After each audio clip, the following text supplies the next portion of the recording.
بسم اللہ الرحمن الرحیم۔ السلام علیکم ورحمۃ اللہ تعالی وبرکاتہ۔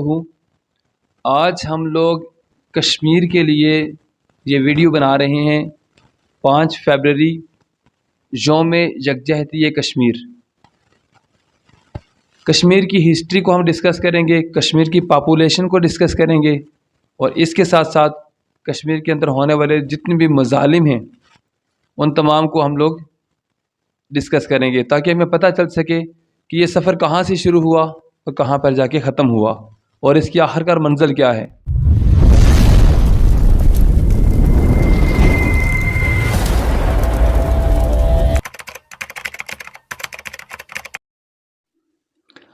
شاہ نور الدین ولی رحمۃ اللہ علیہ اور ان کے ساتھ باقی جتنے صوفیاء کرام تھے، جو بزرگان دین تھے، ان تمام کی محنت کے ساتھ کشمیر کے اندر اسلام آیا اور اسلام کا بول بالا ہوا۔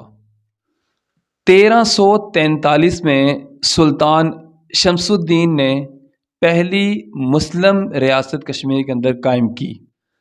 16ویں صدی میں مغلیہ بادشاہ اکبر نے ایک بھاری توپ خانہ لیا اور راجہ بلاکی کے ساتھ مل کر کشمیر کے اوپر قبضہ کر لیا۔ 27 جنوری 1556 کو اکبر کو اپنے والد ہمایوں کی موت کی خبر ملی، اور یہاں پر اس نے باقاعدہ تاج پوشی کی۔ ریاست جموں اینڈ کشمیر مغلیہ سلطنت کے کمزور ہونے کے بعد مختلف راجاؤں، جو کہ ہندو راجا بھی تھے اور مسلمان راجا بھی تھے، وہ لوگ یہاں پر اپنے اپنے علاقے میں الگ سے حکومت کر رہے تھے۔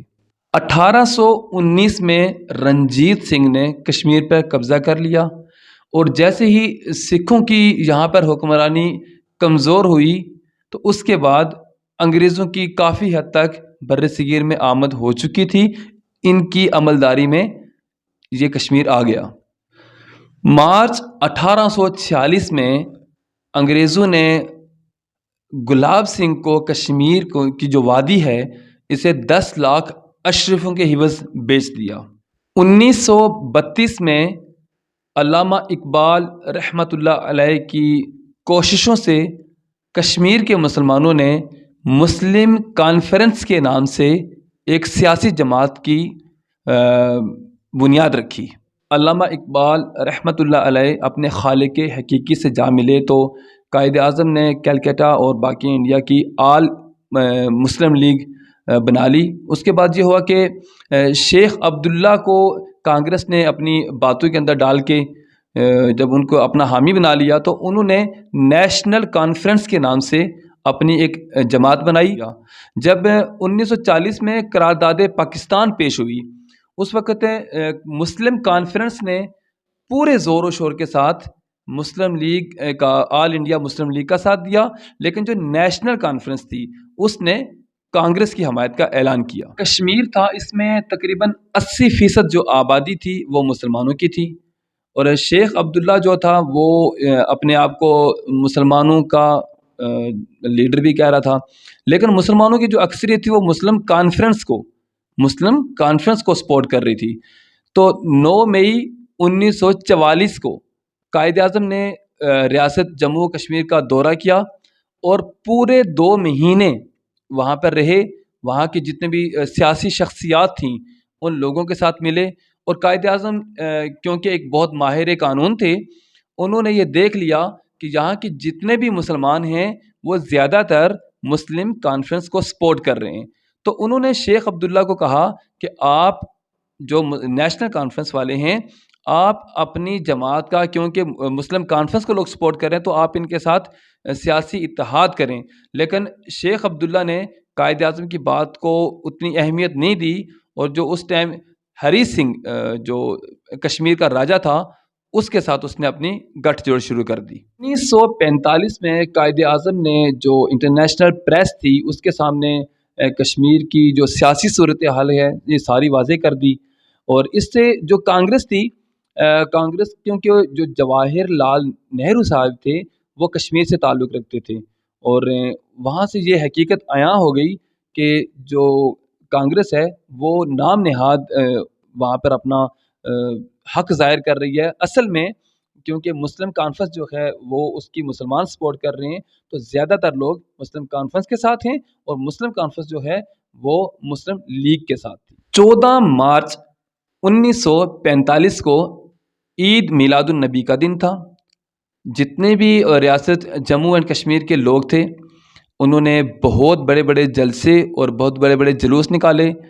اگرچہ کہ یہ تھا تو مذہبی تہوار، لیکن اس کے ساتھ ساتھ سیاسی بھی بن گیا، کیونکہ اس وقت سیاست بہت عروج پہ تھی، اور سارے مسلمان جو تھے وہ عید میلاد النبی کو انہوں نے ساتھ ساتھ مسلم لیگ کے نعرے بھی لگائے اور مسلم کانفرنس کے نعرے بھی لگائے۔ اب یہاں پر جو شیخ عبداللہ تھا وہ، اور جو کانگریس تھی ان کے لیڈر، اور جو ہری سنگھ تھا، ان سب کو پتہ چل گیا کہ مسلمان اپنی تمام تر حمایت مسلم لیگ کے لیے کر رہے ہیں۔ اچھا جی، 1946 میں جو شیخ عبداللہ تھے انہوں نے کانگریس کی طرز پہ کشمیر چھوڑ دو کی تحریک چلائی، لیکن کیونکہ کشمیر کے مسلمانوں کو پتہ تھا کہ یہ ان کے حق میں نہیں ہے، حالانکہ سب ہی غیر ملکی لوگوں کو یہاں سے بھگانا چاہتے تھے، لیکن انہوں نے شیخ عبداللہ کی حمایت نہیں کی، لیکن شیخ عبداللہ پہ بغاوت کا مقدمہ چلا کے اس کو شیخ عبداللہ کو قید کر لیا گیا۔ اسی طرح سے مسلم کانفرنس نے ڈائریکٹ ایکشن کی تحریک چلائی، تو جو ان کے لیڈر تھے چودھری غلام عباس صاحب، ان کو بھی قید کر دیا گیا۔ 1947 میں ریاست جموں اینڈ کشمیر میں عام انتخابات ہوئے، تاکہ جو برطانیہ کی حکومت ہے وہ یہ جان سکے کہ جو یہاں کی آبادی ہے وہ کس جماعت کے ساتھ ہے۔ جو نشستیں تھیں نا یہ تھیں 21، ٹھیک ہے، ان میں سے 15 جو نشستیں تھیں یہ مسلم کانفرنس نے جیت لیں، اور جو باقی 6 نشستیں تھیں وہاں پہ کشیدگی بہت زیادہ تھی اور وہاں پہ ریزلٹس نہیں آ سکے۔ اس سے یہ ہوا کہ جتنے بھی کانگریس کے لیڈرز تھے، جو برطانیہ کے حکمران تھے، ان سب کو پتہ چل گیا کہ کشمیر کی جو صحیح سیاسی جماعت ہے جو تمام لوگوں کی نمائندگی کرتی ہے وہ مسلم کانفرنس ہے۔ جو یہ الیکشنز ہوئے نا اس میں تو سب بات ہوگی واضح۔ اب یہ ہوا کہ جو مسلم جو نیشنل کانفرنس تھی، نیشنل کانفرنس اور جو کانگریس تھی، ان دونوں نے وہاں پر مسلمانوں کی آبادی کو کم کرنے کے لیے اپنی سازشیں شروع کر دیں۔ اس کے ساتھ ساتھ یہ ہوا کہ کیونکہ لارڈ ماؤنٹ بیٹن نے جب 3 جون کو جو تقسیم ہند کا اعلان کیا تھا اور 15 اگست کو کہا گیا تھا کہ ہندوستان تقسیم ہو جائے گا، اس میں جموں اینڈ کشمیر، حیدرآباد اور بہاولپور، ان تینوں ریاستوں کا ذکر نہیں تھا، اور یہ کہا گیا تھا کہ یہاں کے جو حکمران ہیں، یہاں کے جو راجا ہیں، وہ اپنی عوام کی مرضی کے تحت فیصلہ کریں کہ وہ ہندوستان کے ساتھ رہنا چاہتے ہیں یا کہ پاکستان کے ساتھ رہنا چاہتے ہیں۔ ایسا تھا کہ کشمیر کی جو ٹوٹل آبادی تھی اس میں جو مسلمان تھے وہ اس وقت تھے 80%، ٹھیک ہے، پہلی تو یہ بات ہوگی کہ وہاں پہ مسلم اکثریت تھی۔ دوسری بات یہ تھی کہ جو اس کی جغرافیائی حیثیت تھی پاکستان کے ساتھ زیادہ ملتی تھی۔ تیسری بات یہ تھی کہ جو 1947 میں عام انتخابات ہوئے تھے وہاں پر سب لوگوں نے مسلم کانفرنس کو کامیاب کر کے بتا دیا تھا کہ وہاں کی سیاسی جماعت مسلم کانفرنس ہی مسلمانوں کی نمائندگی کر رہی ہے اور وہ مسلم لیگ کے ساتھ تھی۔ اس لیے 19 جولائی 1947 کو مسلم کانفرنس نے اپنا حق استعمال کرتے ہوئے پاکستان کے ساتھ الحاق کرنے کا فیصلہ کیا اور اس کا باقاعدہ اعلان بھی کر دیا۔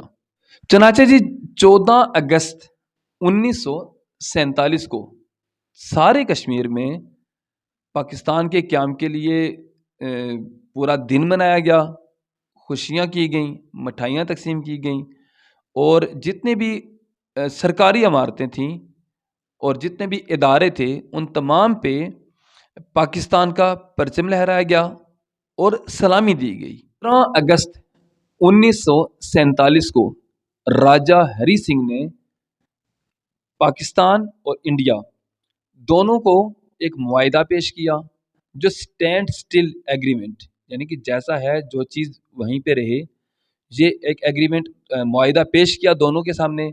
پاکستان نے فوری طور پہ اس کو تسلیم کر لیا، لیکن بھارت نے اس کا جواب تک نہیں دیا۔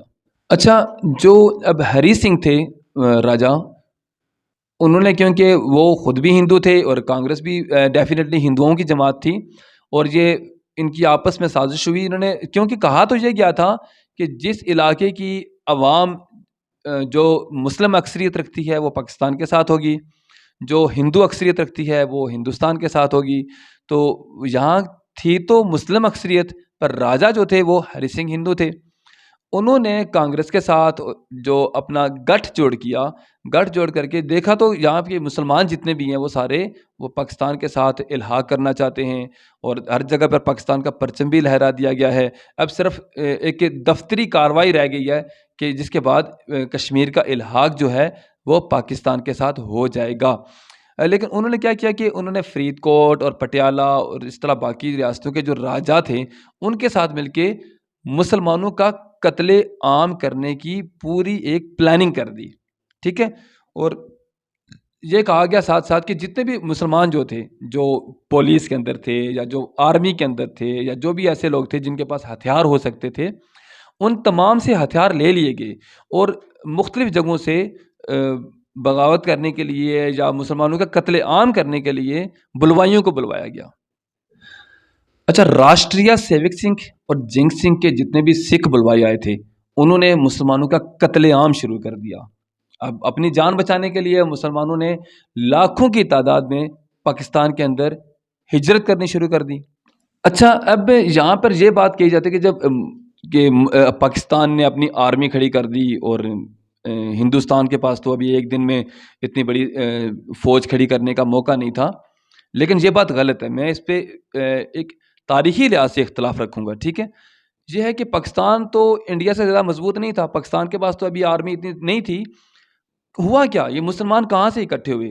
اب ہم اس طرح کا دور تو تھا نہیں، لڑائی چل رہی تھی، مجاہدین تھے، اور جب قتل عام شروع ہو گیا لاکھوں مسلمانوں کو وہاں پہ قتل کیا گیا، ہماری بہنوں بیٹیوں کی عزتیں لوٹی گئیں، اور اپنی جان بچانے کے لیے وہ لوگ جب پاکستان میں ہجرت کر کے آنے لگی پڑے، تو جب یہاں پہ پنجاب کے جو مجاہدین تھے، جو سرحد کے مجاہدین تھے، جو بلوچستان کے مجاہدین تھے، جو بھی اللہ سے اور اللہ کے رسول سے محبت رکھتے تھے، وہ مسلمانوں کی عزتیں بچانے کے لیے جس کے ہاتھ میں جو چیز آئی اس دور سے، جس کے ہاتھ میں کلہاڑی آئی، جس کے ہاتھ میں تلوار آئی، جس کے ہاتھ میں کوئی ڈنڈا آیا، وہ لے کے یہ جو اپنے لوگوں کو بچانے کے لیے ان لوگوں نے جو بلوائی آئے ہوئے تھے سکھ، ان کے ساتھ لڑائی کی اور کشمیر سے ان کو بھگا دیا.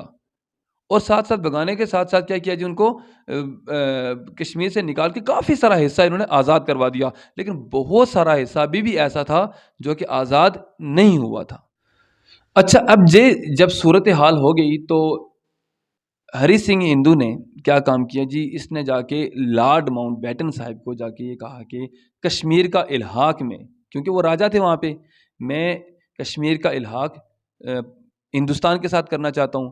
اب لارڈ ماؤنٹ بیٹن نے پہلے تو یہ کہا تھا کہ جو اکثریت ہے، جو عوام ہے، جو وہ فیصلہ کرے گی، راجے وہ فیصلہ لیں گے، لیکن اپنے ہی بات سے ہٹ کر انہوں نے کیا کیا جی، انہوں نے کشمیر کا الحاق جبرن ہندوستان کے ساتھ کر دیا. اب ہندوستان کے پاس جو کوئی جغرافیائی لحاظ سے جگہ نہیں تھی کہ وہ یہاں پر آتے اور آ کے اپنی فوج کو اتارتے، انہوں نے ہوائی جہازوں کے ذریعے سے اپنی فوج کو اتارا، جنہوں نے آ کے مسلمانوں کا بہت قتل عام کیا. ٹھیک ہے، لیکن جو مسلمان وہاں پہ تھے انہوں نے بھارت فوج کی بھی ایسی کی تیسی کر دی اور ان کو بھگا دیا. اور باقاعدہ اکتوبر میں جو ریاست جموں کشمیر ہے، جو آزاد کشمیر کہلاتی ہے ابھی، انہوں نے اس کی حکومت کی بنیاد ڈال دی. اس صورتحال میں جو پاکستان کی آرمی تھی اس وقت جو ان کا جنرل تھا وہ ایک انگریز تھا. جب قائد اعظم نے اسے حکم دیا کہ آپ اپنی فوج، کیونکہ انڈین فوج تو اب کشمیر میں اتر چکی تھی، جب قائد اعظم نے حکم دیا کہ آپ اب پاکستان کی فوج کو وہاں پہ اتاریے، تو اس نے ایک کہکا لگایا، ہنسا، اور اس نے کوئی اپنی فوج کو حکم نہیں دیا. اب اس صورتحال میں جو ہری سنگھ تھا وہ وہاں سے بھاگا اور بھارت چلا گیا، اور بھارت نے کیا کیا کہ جو شیخ عبداللہ تھے ان کو کشمیر کا وزیر اعلیٰ مقرر کر دیا. 1 جنوری 1948 کو بھارت یونائٹڈ نیشنز اقوام متحدہ میں چلا گیا اور وہاں پر جا کے اپنا کیس دائر کیا اقوام متحدہ نے لائن آف کنٹرول LOC مقرر کر دی اور جو جہاں پر ہے وہاں پر ان کو روک دیا اور کہا کہ اب ریفرینڈم کروایا جائے گا اور کشمیری عوام سے پوچھا جائے گا کہ وہ پاکستان کے ساتھ یا کہ بھارت کے ساتھ الحاق چاہتے ہیں، اور یہ ریفرینڈم کے بعد پھر فیصلہ دیا جائے گا۔ لیکن یہ ریفرینڈم آج تک نہیں ہوا، کہاں پر 1948 اور کہاں پر 2023، یہ ریفرینڈم آج تک نہیں ہوا۔ اچھا، کشمیر کی آبادی کو دیکھ لیتے ہیں۔ 1911 میں جو کشمیر کی ٹوٹل آبادی تھی وہ 12,95,201 تھی، اور ان میں 94% مسلم تھے۔ 17,87,705 1941 میں آبادی تھی، اور اس میں جو غیر مسلم تھے ان کی ٹوٹل جو آبادی تھی، وہ جو پرسنٹیج تھی وہ 6.6 تھی۔ 1961 میں 36,10,000 آبادی تھی۔ اب دیکھیے کہ وہاں پہ مسلمانوں، اچھا جی، 1971 میں جتنے بھی باقی شہر تھے ہندوستان نے وہاں سے لوگوں کو لا کر آباد کرنا شروع کر دیا تاکہ مسلمانوں کی آبادی کو مزید کم کرنا شروع کر دیا جائے۔ اب اس میں کچھ ایکٹس ہیں جو انڈیا نے چلائے کہ کشمیر کے علاقے میں جو بندہ کشمیر کے اندر پیدا ہوگا وہی رہے گا، کوئی دوسرا بندہ وہاں پر آ کے اپنی پراپرٹی نہیں خرید سکتا، وہاں پر آ کے آباد نہیں ہو سکتا۔ لیکن ہندوستان نے اس چیز کو بھی ختم کر دیا اور مسلمانوں کو وہاں سے بھگانے کے لیے ہر ہیلا، ہر حربہ استعمال کیا۔ 1966 میں جو سول سروسز ہوتی ہیں، اس کی جو کشمیری شاخ تھی، اس میں ٹوٹل جو 22 اسامیاں تھیں ان میں سے 8 جو تھے وہ مسلمان تھے۔ پولیس کی 13 اسامیوں میں سے 5 مسلمان تھے، اور 1969 میں جو ہائی کورٹ کے 5 جج تھے ان میں سے ٹوٹل 2 مسلمان تھے۔ اچھا، یہ رہی چھوٹی سی کیلکولیشن جو میں نے سرچ کی اور آپ لوگوں کے سامنے۔ تو آج کل جتنا بھی ہمارا معاشرہ ہے گلوبل ولیج ہے، ساری دنیا سوشل میڈیا پر ہے، ہر جگہ کی خبر ہر انسان کو ہو جاتی ہے۔ یہ مسئلہ پاکستان اور انڈیا کے درمیان میں ہے۔ پاکستان کی جو عوام ہے الحمدللہ وہ بھی بہت پڑھی لکھی ہے، انڈیا کی جو عوام ہے وہ بھی بہت پڑھی لکھی ہے۔ آج کل کے دور میں کسی کو غلام رکھنا، کسی کو زیر تسلط رکھنا، یہ غلط بات ہے۔ اس کا کوئی نہ کوئی حل نکلنا چاہیے۔ یونائٹڈ نیشنز کے اصولوں کے مطابق ریفرینڈم ہونا چاہیے، اور جو کشمیری عوام ہے آخر کار ان کو بھی ابھی آزادی ملنی چاہیے۔ ایک بار انسان کو زندگی ملتی ہے اور اس کو اپنی آزادی کے ساتھ، اپنی مرضی کے ساتھ گزارنا چاہیے۔ اس چیز پہ تو ہر انسان کا، جب اپنی ذات پہ بات آتی ہے تو سب مانتے ہیں، لیکن پتہ نہیں کشمیر کی صبح کب آئے گی، کشمیر کے جو مائیں بہنیں ہیں کب وہ آزادی سے اپنی زندگی گزاریں گی، کشمیر کے جو نوجوان ہیں پتہ نہیں کب جا کے وہ اپنی مرضی کے ساتھ اپنی زندگی کو لے کر چلیں گے۔ اللہ تعالیٰ سے دعا ہے کہ اللہ تعالیٰ تمام تر انسانوں کے دلوں میں وہ رحم ڈال دے، وہ محبت ڈال دے، وہ حل نکال دے کہ جو کشمیر کی عوام ہے وہ بھی آزادی کے ساتھ اپنی زندگی گزارے۔ آمین۔ آپ کا بہت سارا ٹائم لے لیا، اپنا بہت سارا خیال رکھیے گا۔ انشاءاللہ اگلی ویڈیو میں پھر ملیں گے، تب تک کے لیے خدا حافظ۔